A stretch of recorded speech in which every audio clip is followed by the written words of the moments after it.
Have you ever looked at the stars and wondered, who created all of this? Why am I here? What is the purpose of life? These are questions that each of us has asked at some point in our lives. Today, we're going to explore the most fundamental questions of all. Does God exist? And if so, what does this mean for you and me? Our journey will take us through three key questions. Why is God needed in our lives? What evidence is there for God's existence? And what is the true nature of God? They are questions that can shape your daily life, give you direction and hope. Before we dive into these questions, think about this. Why do we, as humans, always search for something greater than ourselves? Why, across every culture and throughout history, have people always reached out for a higher power, for God? Because deep down, we know that life is more than just a series of random events. We are part of a bigger story, and the author of the story is God.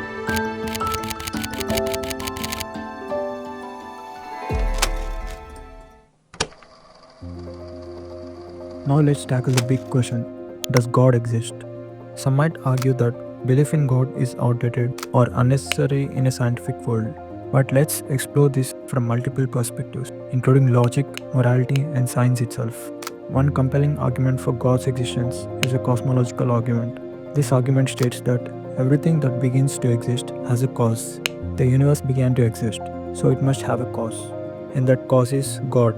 Scientists agree that the universe had a beginning. Something must have caused the beginning. Some scientists believe that the universe began with a big bang, an explosion that set everything in motion. But even explosions need a trigger. Imagine you're standing next to a building and someone tells you it just built itself out of a random explosion. You would laugh, right?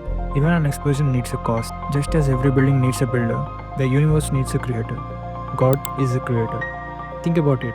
If you found a beautiful painting in the middle of the desert, would you think it just appeared by accident? Of course not. You would know someone had to create it. The same applies to the universe. Its complexity and perfect balance make it hard to believe it all happened by random chance.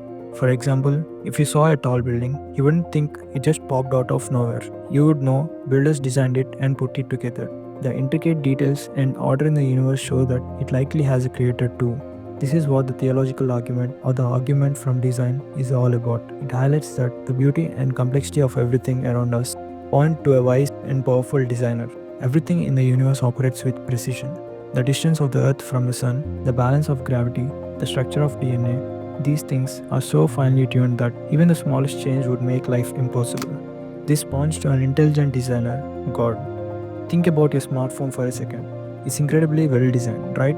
The apps, the camera, the way it all works together. It didn't just happen by chance. Engineers and designers spent countless hours ensuring it works perfectly. Now think about the human eye, which is far more complex than any smartphone camera. The way the eye works, its ability to focus, detect light, and send images to the brain is proof of intelligent design. If a phone needs a designer, surely something as intricate as the human body requires an even greater designer, God.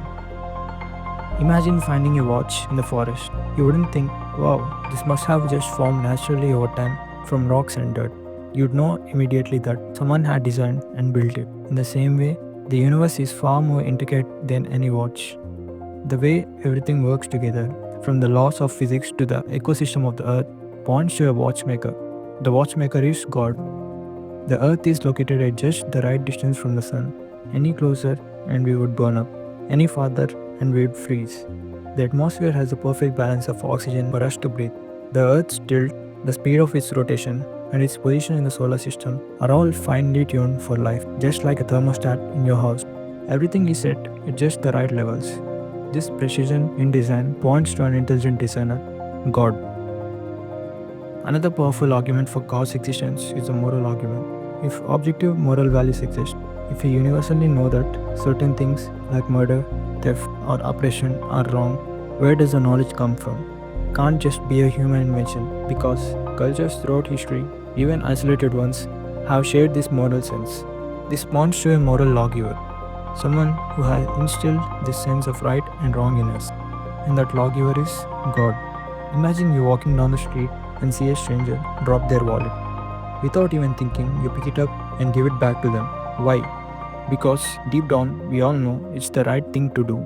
This sense of right and wrong isn't something we invented, it's something that's been placed in us. Where does that come from? The Bible says that God has written His law on our hearts. Our conscience, that inner sense of right and wrong, points to a moral lawgiver, God. So whether it's the cause of the universe, the intricate design we see in nature, or our inner sense of right and wrong, all the evidence points to one conclusion: God exists. The cosmos, our lives, and our hearts all bear witness to a creator who is powerful, intelligent, and moral, and that creator is God.